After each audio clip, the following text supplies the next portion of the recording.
En un minuto pueden pasar 1000 cosas. En un minuto pestañas 20 veces. En un minuto despegan 60 aviones. En un minuto, la Tierra recorre 1800 kilómetros. Y tus tostadas quedan listas. En un minuto, la mariposa deja el capullo. Y en un minuto adicional, se gana el partido. Pero, ¿sabés en qué momento te das cuenta de lo largo que es un minuto? Cuando haces un minuto de silencio por la violencia basada en género. Si estás viviendo una situación de violencia o conoces a alguien que lo esté, estás a tiempo. Busca orientación. 0800 41 41. Es un minuto de voz. Noviembre, mes por una vida libre de violencia. Bueno, esta es la campaña lanzada recientemente por el Instituto Nacional de las Mujeres, Sin Mujeres, por un mes un mes libre de violencia de género. Esto es de cara al próximo 25 de noviembre, el Día Internacional de la Eliminación de la Violencia contra las Mujeres. Y en este marco recibimos a su directora, Mónica Botero. Bienvenida, Mónica. Hola, ¿cómo están? Muy bien. Bueno, el otro día se lanzaron todas las actividades, esta es una más, esta campaña, también el plan. Y me gustaría comenzar por ahí, ¿no? ¿Cuáles son los principales lineamientos del plan para, bueno, la erradicación de la violencia basada en género? Bueno, esto, lo primero que hay que aclarar es que tanto el plan como cualquier estrategia que se delinee durante un periodo de gobierno, durante un año, no es que son líneas, una sola línea o una sola acción, o a veces no tienen la espectacularidad que pueden tener otras. Nosotros lo que tratamos es de atacar un fenómeno que es cultural, que está muy arraigado en la forma de vincularnos y que tiene que tener distintos frentes, tiene que estar en distintos frentes. Entonces, bueno, una línea es la de fortalecer el organismo que se encarga de rectorear, digamos, las políticas hacia la violencia, que es el Consejo Nacional Consultivo, que está integrado por representantes y delegados de los ministerios y organismos como Fiscalía, Poder Judicial, Ministerio del Interior, el rol Trabajo, es un organismo Vivienda, muy importante porque tienen que ver. Transversaliza, ¿no?, la perspectiva de género. Exacto. En su área son los que de alguna forma transmiten una serie de posturas respecto a cómo manejar el tema. ¿Y cómo se lo va a fortalecer antes de que siga? Bueno, lo primero es la formación del funcionariado. Para nosotros es importante, a veces suena una cosa burocrática, pero es importante, por ejemplo, que si tú vas a una puerta de emergencia o vas a una comisaría o en una escuela, la maestra, la policía, el médico sepan detectar una situación y sepan cómo manejarla y hacia dónde derivarla.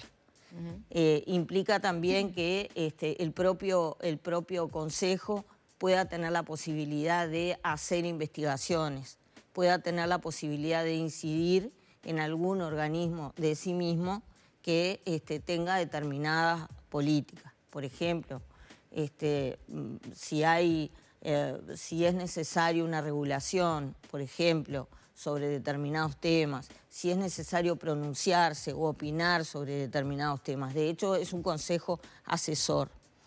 Por otro lado, nosotros tenemos en los departamentos las comisiones departamentales por una vida libre de violencia, donde con disparidad funcionan integradas por justamente los representantes que tienen incidencia en el tema en cada departamento. El juez, la jueza, los fiscales, la policía, las unidades especializadas, delegados de los organismos que tienen que ver con vivienda, salud. Esas comisiones, que son las que además están muy en contacto con las cosas que pasan en cada departamento, también tienen la necesidad muchas veces de formación, de estar informados sobre cómo algunos acontecimientos se pueden prevenir o se pueden manejar. El acceso a la justicia era uno de los puntos estratégicos que plantea Sí. este plan. ¿Qué es lo que está pasando y qué es lo que se pretende mejorar? va de la mano de esto que señalabas recién, de una situación en una puerta de emergencia, de una escuela, para que rápidamente el accionar de la justicia sea inmediato? Sí, a veces el acceso a la justicia, más que por eso, es porque los propios mecanismos que están previstos para que estemos informados entre los organismos que actuamos, a veces no funcionan. A veces, por ejemplo, hay un hombre que es agresor, que tuvo una situación y fue tomado porque hubo una agresión o lo que sea en una fiscalía y se le determinaron medidas cautelares en una fiscalía y capaz que después en otra o en un juzgado de familia tuvo otra situación y entre ellos no lo saben, cosas como esa. Por otro lado, las defensorías públicas necesitan ser fortalecidas, necesitan ser más escuchadas porque son las que tratan con las situaciones. También hay casos que son de violencia doméstica o violencia de género especialmente, y en el interior caen en la órbita de jueces y juezas penales que muchas veces ellos mismos nos lo han dicho, necesitan mejor formación para entender el fenómeno. Necesitamos entender también cómo tratar a los varones agresores.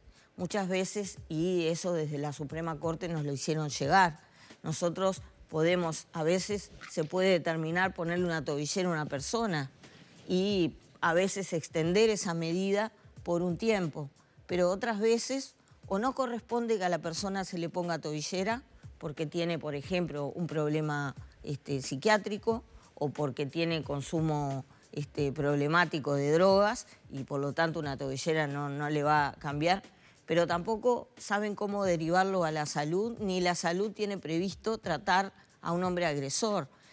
Nosotros mismos, dentro de Mujeres, atendemos, tenemos 14 dispositivos en todo el país para apoyar psicológicamente a varones que tienen tobillera, pero los propios equipos nuestros reclaman una mayor formación para eso.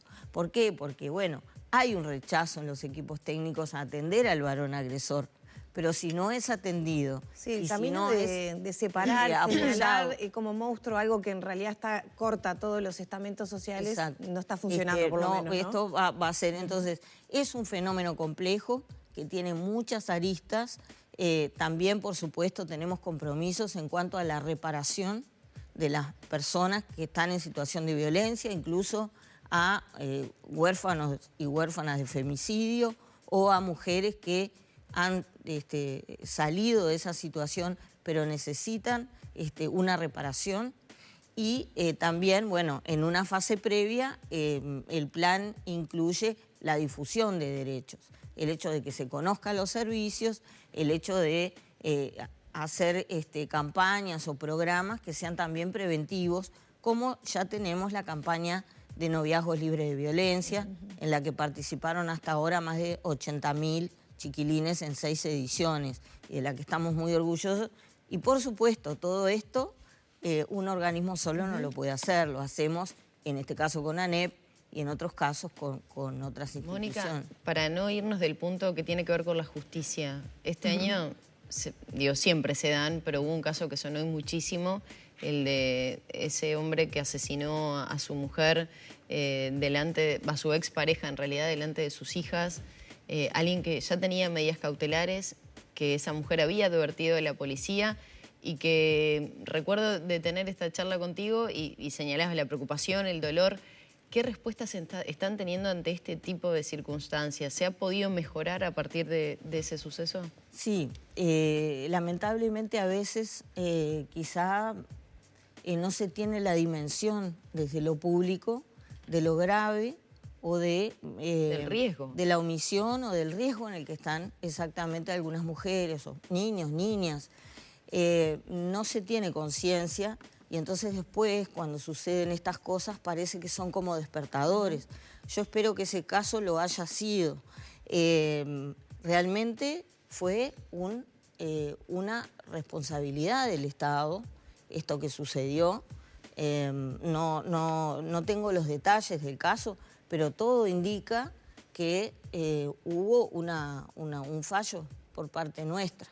Eso primero hay que reconocerlo, no hay que decir no, pero fue este, fue el otro. No, realmente fallamos en salvarle la vida a esa mujer. Y eso no se lo podemos ir a explicar hoy a nadie. Y este caso, que dicho así, bueno, ahora, se asume el error, pero es una vida, ¿no? Una exacto. familia cortada por esa tragedia. Exacto. ¿Cambió algo? ¿Valió de algo ese error? Bueno, yo espero que sí. Estas cosas, ¿cómo se evitan? Bueno, lo que decía hoy, suena aburrido, suena poco...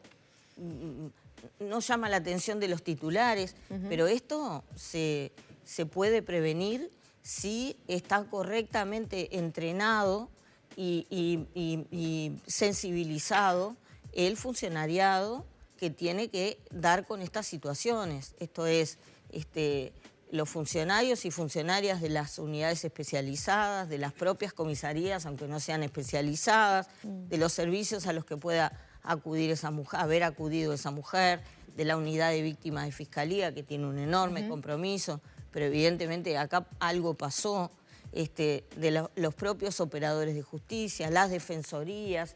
Es verdad, todas las vidas que nosotros salvamos por darle respuesta a las mujeres que sí acuden a pedir ayuda y sí tienen una respuesta, que en el caso nuestro, no todas están en riesgo de vida inminente, pero acuden a nosotros por año. Casi 4.000 mujeres entran a nuestros servicios y llaman casi 20.000. Esperamos pensar que dimos una respuesta correcta, adecuada y que hemos salvado esas vidas. Ahora eso no nos excusa de que en otros casos hemos fallado y bueno, acá no hay respuestas mágicas. Acá se trata de hablar sobre todo con los lugares a donde se acude en primera instancia para que se entienda que a veces el riesgo de vida es inminente. Quería hacer hincapié, mucho hemos hablado de la situación de los funcionarios policiales, de su formación y lo que pasa sobre todo en los lugares más alejados de los centros poblados, en ciudades chiquitas donde en el pueblo se conocen todos, donde tal vez el que atiende, que está en la comisaría es el primo del agresor, un familiar. ¿Qué ha pasado?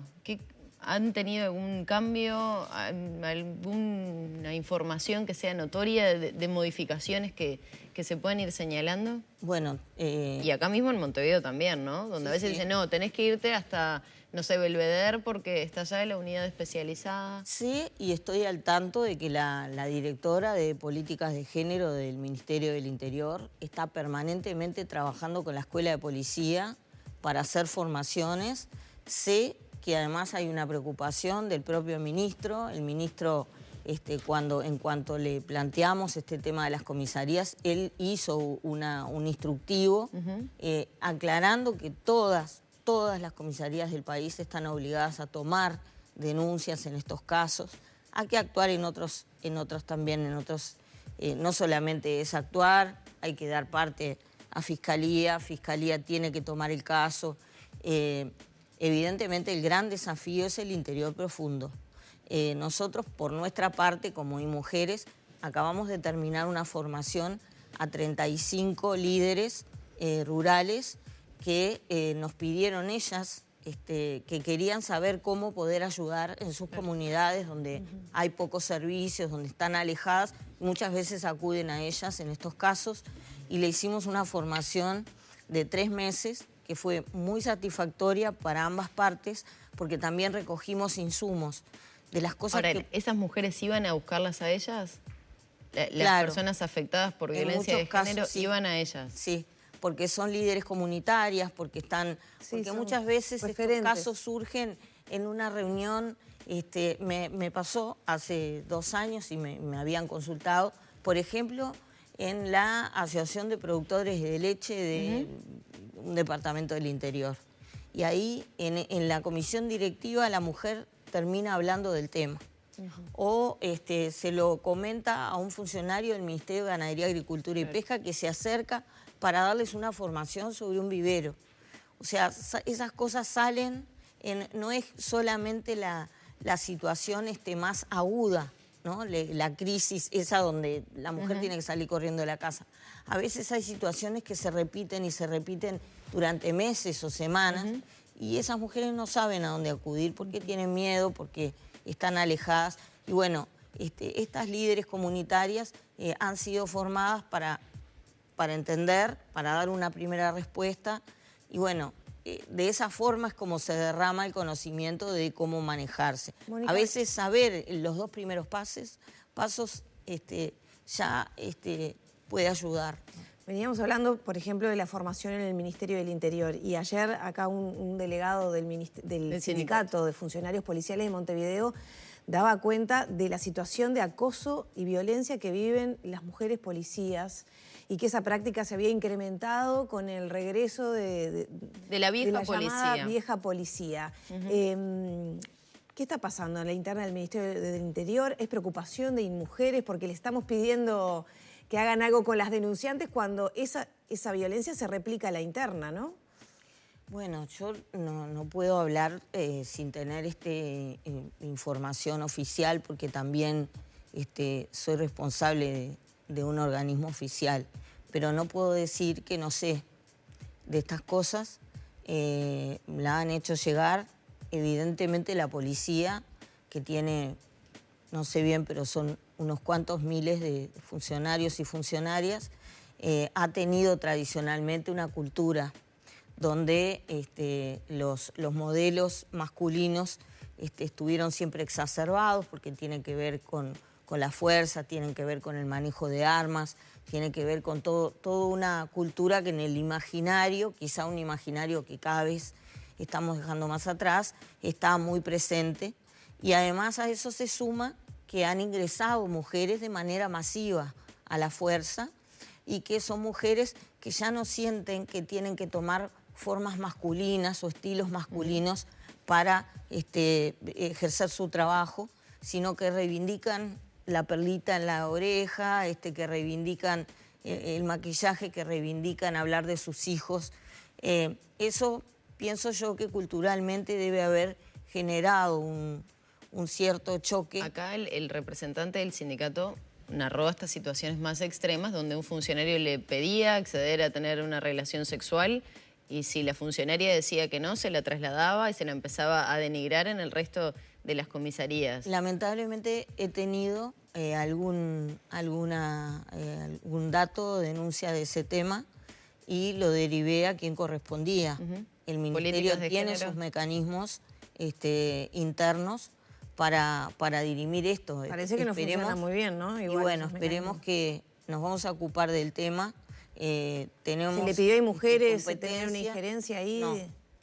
En general hay unos mecanismos internos que son los que por protocolo tienen que funcionar. InMujeres tampoco puede hacer todo. No, capaz que el Ministerio, advirtiendo de esa situación, le había pedido a InMujeres asesoramiento, una reevaluación de esos mecanismos. A veces los pedidos de ayuda vienen desde los organismos oficiales, vienen de parte de la persona que es víctima.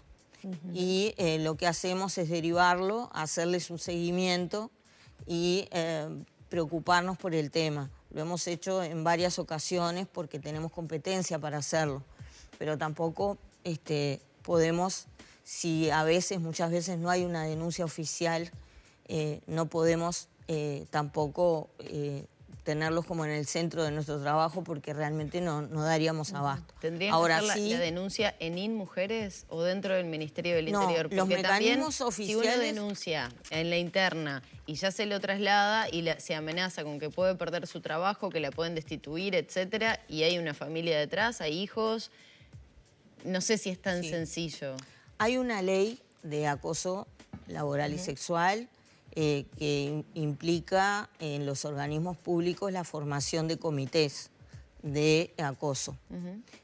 Allí es donde se supone que de manera anónima o por lo menos confidencial se tienen que hacer llegar las denuncias que se tenga.